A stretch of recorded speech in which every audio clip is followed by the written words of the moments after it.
दरअसल कोरोना ने कई घरों को बर्बाद कर दिया। कई घर ऐसे बचे हैं जहां पर केवल मासूम या फिर वरिष्ठ नागरिक ही जिंदा बचे हैं। युवाओं को कोरोना काल ने ले लिया। बुलंदशहर में भी एक वकील के परिवार में केवल बूढ़ी दादी और उनका 4 साल का मासूम पोता बचा है। परिवार पर विपत्तियों का पहाड़ टूट पड़ा है।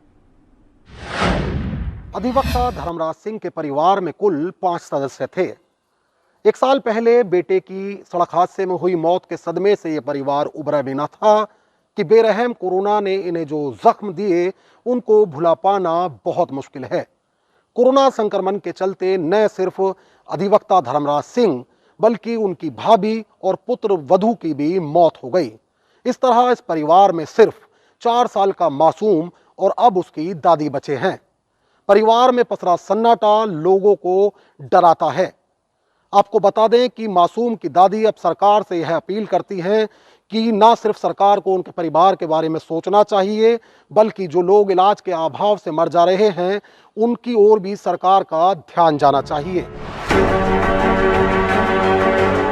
कोरोना ने बुलंदशहर के लक्ष्मीनगर में रहने वाले अधिवक्ता धर्मराज सिंह के परिवार को पूरी तरह से तबाह कर दिया।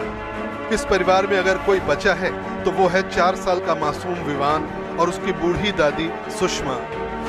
अधिवक्ता धर्मराज का परिवार 1 साल पहले सड़क दुर्घटना में अपने 22 साल के बेटे प्रमांशु की मौत से उबरा भी नहीं था कि इस परिवार को 6 दिन में मुखिया समेत 3 लोगों को अग्नि देनी पड़ी। वकील धर्मराज सिंह को 1 हफ्ता पहले खांसी और बुखार के साथ सांस लेने में परेशानी हुई। निजी अस्पताल में ले जाने के 6 घंटे के भीतर उनकी मौत हो गई। अभी उनकी चिता की राख ठंडी भी नहीं हुई थी कि उनकी भाभी साधना में भी कोरोना के लक्षण उभरे और उनकी मौत हो गई। अभी साधना की चिता से अस्थियों के फूल भी नहीं चुने गए थे कि धर्मराज सिंह के बेटे प्रमांशु के विधवा बबली को भी कोरोना ने निगल लिया। 4-5 घंटे के बाद ही उनका शरीर जो है वो पूरा हो गया। और इस परिवार की दुखद परिस्थिति यह है कि मौसा जी का एक ही बेटा था जो लगभग 22 वर्ष की अवस्था में 2-3 वर्ष पूर्व एक्सीडेंट में ख़त्म हो गया था। उसका भी एक छोटा बेटा है जो अभी 3-4 वर्ष का है।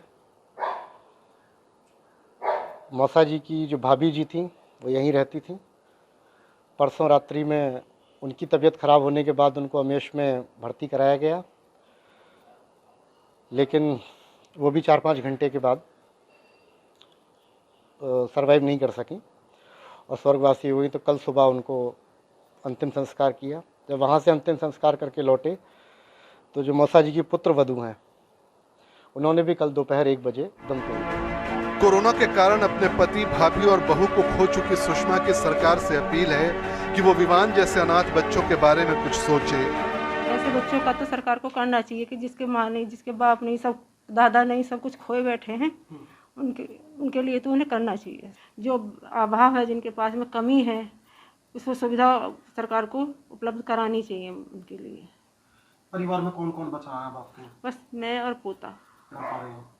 पता ना भैया, ये तो आगे क्या होगा, कैसे होगा, ये तो कुछ अब समझ में कुछ नहीं आता कि क्या होगा। ये चिंता खाती है आपको कि कैसे ये बच्चा? कैसा होगा, क्या होगा, कैसे बच्चा कोई सवाल करता है आपसे ऐसा जिसका जवाब आप हाँ नहीं दे पाती हो? हाँ जी, कल ही कह रहा था, गाड़ी ऊपर चढ़ाई थी कि मेरी मम्मा आ गई हॉस्पिटल से।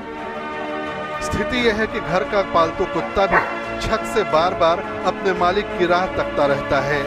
परिवार सरकार से यह भी अपील कर रहा है कि स्थिति ऐसी बने कि किसी कोरोना मरीज की मौत इलाज के बिना नहीं हो। बेरहम कोरोना भारत को नए नए जख्म देने पर तुला है। ऐसे में मासूम विवान अपनी दादी से हर रोज यह सवाल करता है कि आखिर उसकी मम्मी और उसके दादा अस्पताल से कब वापस लौटेंगे। मासूम को ये पता नहीं है कि कोरोना ने उसके परिवार को जो जख्म दिया है उसे भुला पाना न सिर्फ मुश्किल बल्कि नामुमकिन है। वीडियो जर्नलिस्ट सुलेमान जायसवाल और सहयोगी शमसुद्दीन सैफी के साथ मैं साजिद सैफी, हिंदी खबर, बुलंदशहर।